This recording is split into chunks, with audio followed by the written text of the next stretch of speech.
سنة مسحدن بركي بتعلو وانا حرن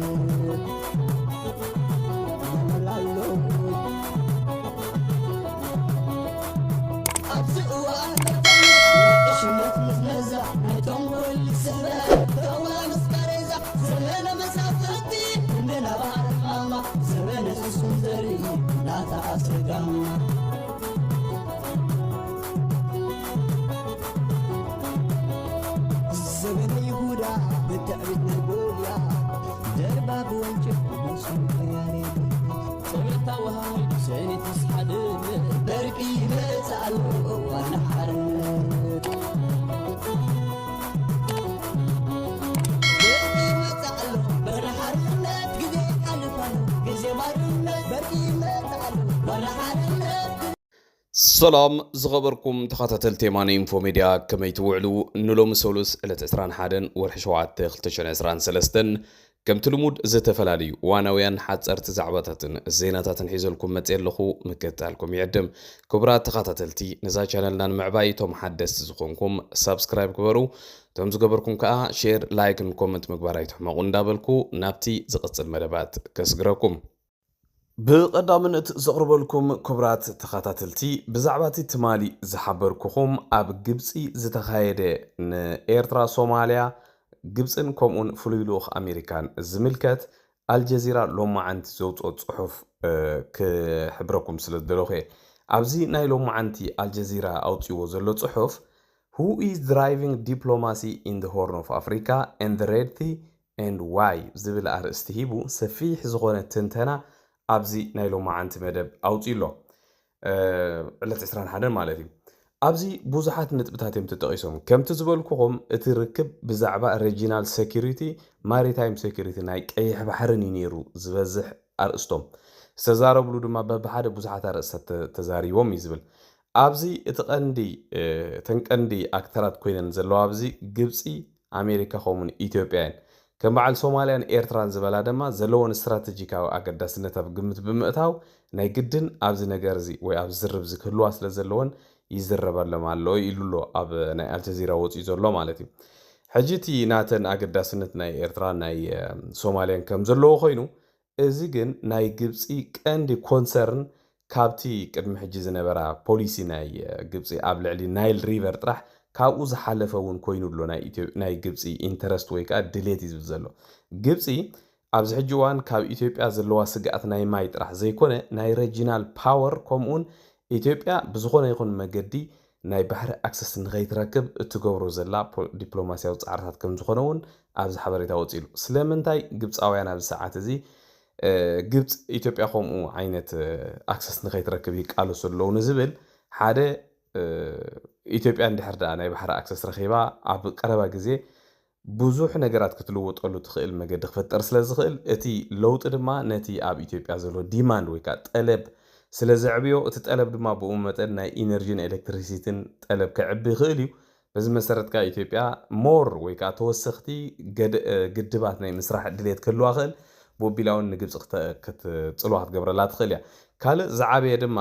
جبسي اب ماكلاي مبراقن اب افريقيا بفلاي كابز ناي ايست افريقيا هورن اوف افريقيا زعابيت صلوالني الى تمك حاجره ስለዚ ኢትዮጵያ ኣብቲ ከባቢ ሓንቲ ናይ ሪጂናል ፓወር እንዳኾነ ታብቲ መጽሉ ዘለዎ ኣዋን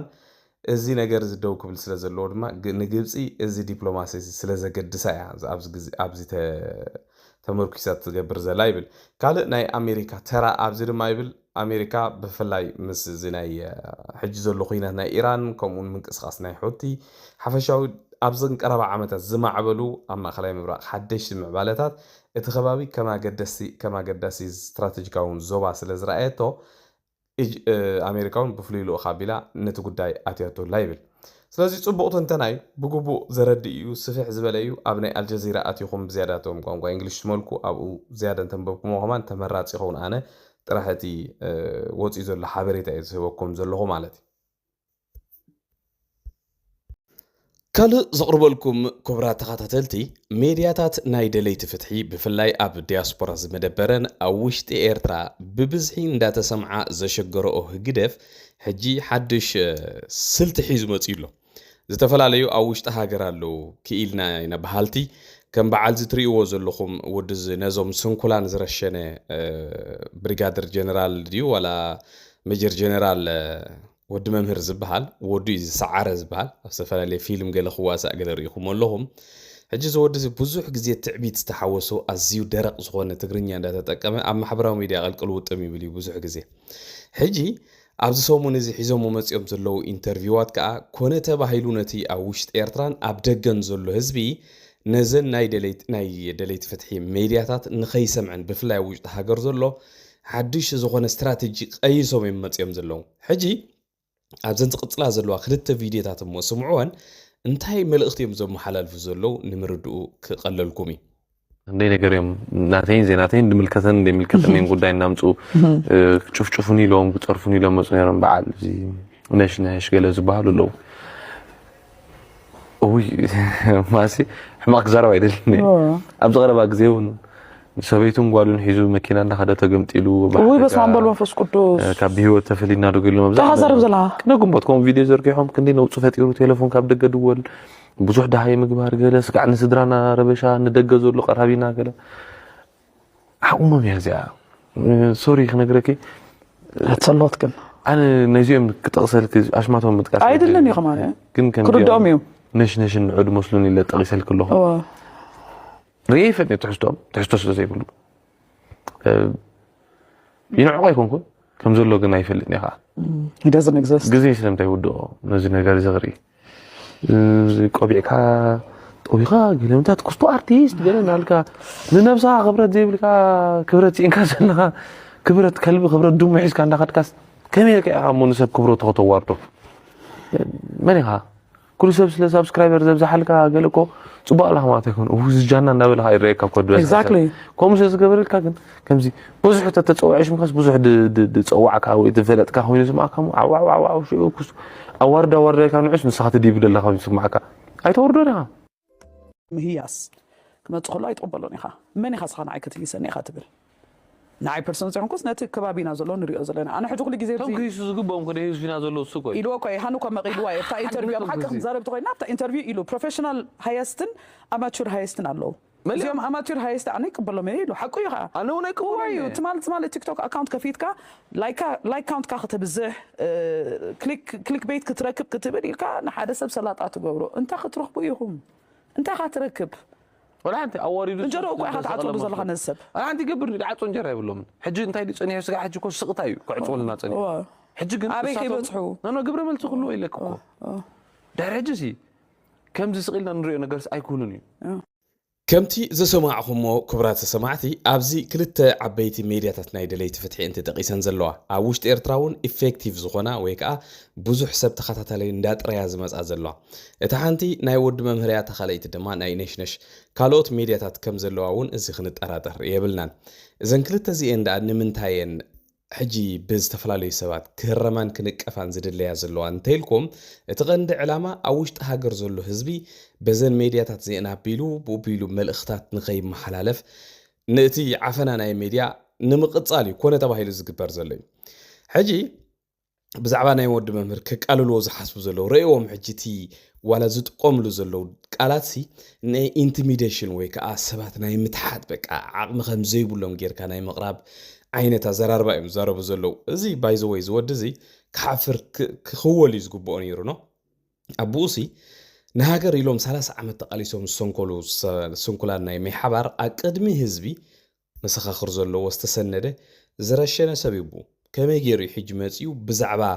በዓል ነሽነሽ ብዛዕባ በዓል ወዲ መምህር ክዛረብ እንቶ ዋላ እውን ብደረጃ ትምህርቲ በነቲ ሞያሲ ነቲ ስነ ጥበብ ዲዩ ወላ ሞያ ንበሎ ወላዘናይ ህየሳ ሞያ ስቁኢሎም ከምዚ ተልመደን ወይ ከዓ ኣማቱር ዝኾኑ ሃይስት ገለመለይሉ ገልጾም ዝፍትኑ ዘለዉ ነው ምሳጓል ሳጓል ኳ ናይ ፈልጣኒ ሓቂ ዘረባ ምን ምዃናው ናይ ፈልጣኒ ግን እሳቶም ኣብ ውሽጢ ኤርትራ ኣይናይ ስነ ጥበባዩ ኣብ ውሽጢ ኤርትራ ነቲ ስነ ጥበብ ብሞያ ደረጃ ዝመጾ ብሙሎም ከም በዓል ዝበሉ ብግበረለይ ክገብረልካ ብሰበይ ሰብካ ኣቦታቶም ሓለፍቲ ስለ ዝኾኑ ዝረኸብዎ ፕሪቪሌጅ ካልእ ወድድኻ ምስ ክንደይ ታለንቱ ምስ ክንደይ ሓንጎሉ ምስ ክንደይ ዓቕሙ እንዳሃለዎ ፈቆዶ በረኻታት እንዳጥፍኡ ከምዚኦም ዝበሉ ሰባት ኣብ ቅድሚት ዝመፅሉ መድረኽ እዩ ዘሎ ብኤርትራ ስለዚ ንበዓል ነሽነሽ ይኹን ወዲ መምህር ይኹን ክዋራ ዘይሉ ዝኽእል ዝኾነ ይኹን ዓቕሚ ክህልዎ ኣይክእልን እዩ ዝወዲ ንነሽነሽ እውን ከመይ ከናሽውዎ ከም ዝፍትኑ ዘለዉ ራእይዎች ኢሉ ግን እቲ ናይ ምንሻው ገለሞ ንግደፎ ምክንያቱ ዓቕሚ የብሎምን ገለ ኢሎም ንሰብ ከረዱን እዮም ዝሓስቡ ዘለዉ እቲ ዕላማ ከምታ ዝበልኩኹም ከመይ ገይሩ ሰብ ነዘን ሜድያታት እዚአን ይፀልአን ኣብ ዝሓለፈ ናይ ደለይቲ ፍትሒ ሜድያታት ብብዝሒ ኣብ ውሽጢ ኤርትራ ትስማዕ ዝነበረት ዋላ ሕጂ እውን ትስማዕ ዘላ ዝብልዋ ዘለዉ እዛ ናይ ኣሰና ሚድያ ናይ ኣሰና ሚድያ ግን ህግደፍ ከመይ ገይሮም ናብ ዝተሓተ ደረጃ ብፍላይ ብህዝቢ ተፀላኢት ከም ትኸውን ከም ዝገበርዋ ኣብ ዝሓለፈ እዋን ዝዝክሩ ኢኹም ንኣማኑኤል ያሶ ሳላ ተህዋኹ ሳላ ዘይምስተውዓሉ ሳላ ዘለዎ ዘይንፅሩ መረገፂ ኣብ ዝተፈላለየ እዋን ፌክ ዝኾነ ኒውስ እንዳሃቡ ክሳብ ውልቀ መላኺ ኢሳያስ ኣፈወርቂ ሞይቱ ኢሎም ባዕሎም ብዝሃብዎ ዜና ኣብ ማሕበራዊ ሚድያ ወፅዩ ሚድያ ዘረባታት ከየፃረየ ብዝፍንዎ ዝነበረ መልእኽታት ብገይሮም ክወቕዕዎ ክኢሎም እዮም ንበዓል ነሽነሽ በዓል ወዲ መምህር ግን ክወቕዖም ኣይክእሉን እዮም ምክንያቱ ኣስተውዒሎም ዝዛረብዎ ዘረባ እውን ብዲስፕሊን ዝዛረቡ ሰባት እዮም ክሳብ ሎሚ ሕማቕ ሰሚዐሎም ኣይፈልጥን እያ ኣክቹዋሊ እዚኦም ክልተ ሜድያታት እዚኦም ካልኦት እውን ብዙሓት ማለት እዩ ስለዚ እዚ ዝገብርዎ ዘለዉ ኮነ ተባሂሉ ዝተጀመረ ስትራቴጂ ስለ ዝኾነ ናይ ደለይቲ ፍትሒ ሜድያታት ብዝያዳ ከዓብያን ብሳተላይት መልክዕ እኳ ዳ ውሽጢ ኤርትራ ኩሉ መደባትን ከመሓላልፋን ዝለዓለ ፃዕሪ ክግበር ይግብኦ ካልእ እቲ ብክድዓት ሪከርድ ዝሰበረ ብወዲ ጣባ ዝፍለጥ ኣብ ሰዓት እዚ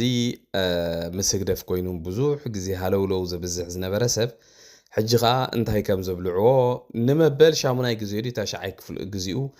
ሪከርድ ክሰብር ደሊ ይመስለኒ ነዞም ህግደፍ ዝገደፈሎም የብሉን ኣብ ሓንቲ ማሕበራዊ ሚድያ ዝረኣኽዋ ቪድዮ እያ እታ ቪድዮ መወዳእታ ከቕርበልኩም እየ ብጣዕሚ ዝገርም ዋላቶም ደለይቲ ፍትሒ ተራ ደለይቲ ፍትሒ እውን ዘይብልዎ ነገራት በቃ ነቶም ብፍላይ ነዞም መራሕቲ ናይ ህዝባዊ ግንባርሲ ከመይ ገይሩ ከም ዘናሽዎም ኣብዛ ትቕፅል ዘላ ቪድዮ ሰምዑ ኢኹም እዚ ሰብ እዚ ሕጂ ከምኡ ዝብል ዘሎ ገለ ረብሓ ስለ ዝጎደሎ እምበር ፈትዩ ይኮነን ከምኡ ዝብል ዘሎ ናብ ህግደፍ ከይዱ ዘሎ እውን ጥቕሚ ስለ ዘለዎ ሜድኡ ወኒኑ ነዞም ብምልኦም ናይ ህግደፍ ተደናገፅን ኣብ ዝደገ ዘለው ናቶም ባራዩን ከመይ ገይሩ ገንዘቦም ይምዝምዞም ስለ ዝፈልጥ እዩ እምበር ከም ውድ ጣባ ዝኸድዕ ኣብ ዓለም ክህሎ ይክእልን እዩ 1995 ወይ 96 ነቢሉ ሰብ ዋላ ሓንቲ ብዘይትፈልጠሉ ዝነበረ እተዋን ኣብ ኤርትራ እውን እቲ ዝነበረ ናይ ውልቀ ምልኪ ስርዓት ፅቡቅ ገይሩ ንደገ ከይወፅእ ከሎ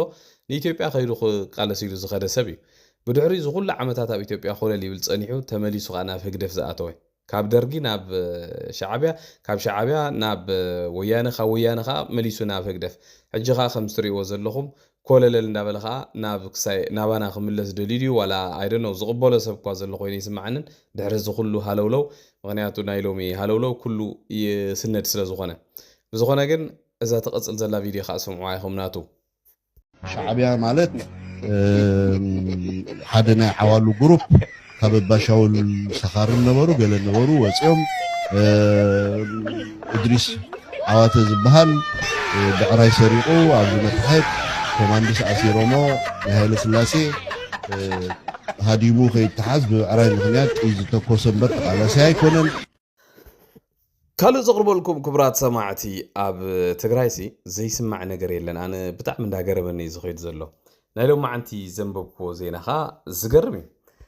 ጓል 20 ዓመት ጓሉ ኣገዲዱ ዝደፈረ ኣቦ ብእስራት ተቆፂዑ ይብልቲ ዜና ሓምለ 14 2018 ማለት ብናይ ግእዝ ኣቋፃፅራ እዩ ትኾን ዘሎ ኣብ ምዕራብ ዓባያ ወረዳ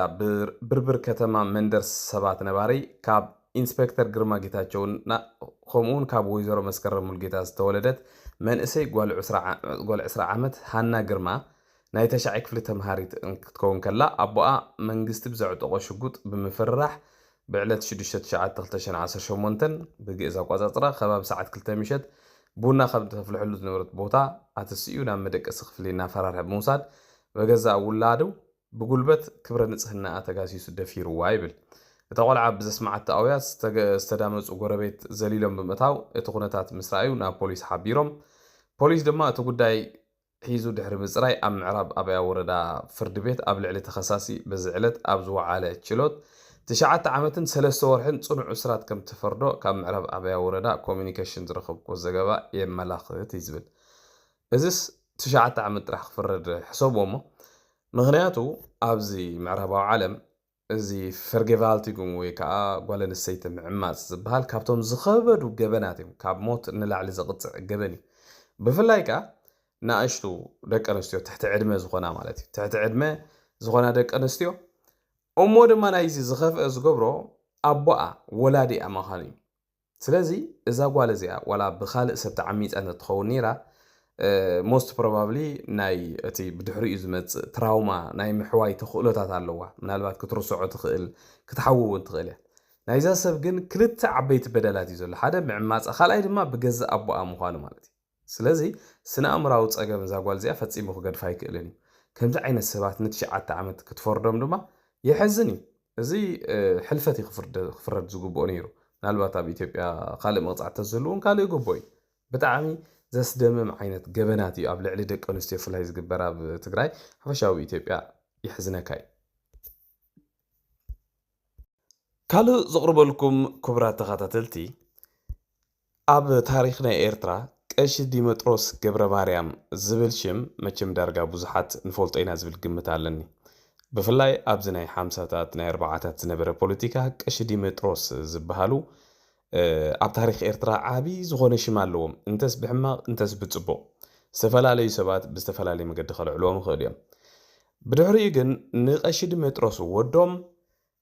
ኣምባሳደር ይፍታሄ ንቡረ ኢድ ቀሺ ዲሜጥሮስ ዝበሃሉ እውን ኣብ ቤተ ክርስቲያን ኤርትራ ሓፈሻዊ ንንውሕ ዝበለ ግዜ ኣብኡ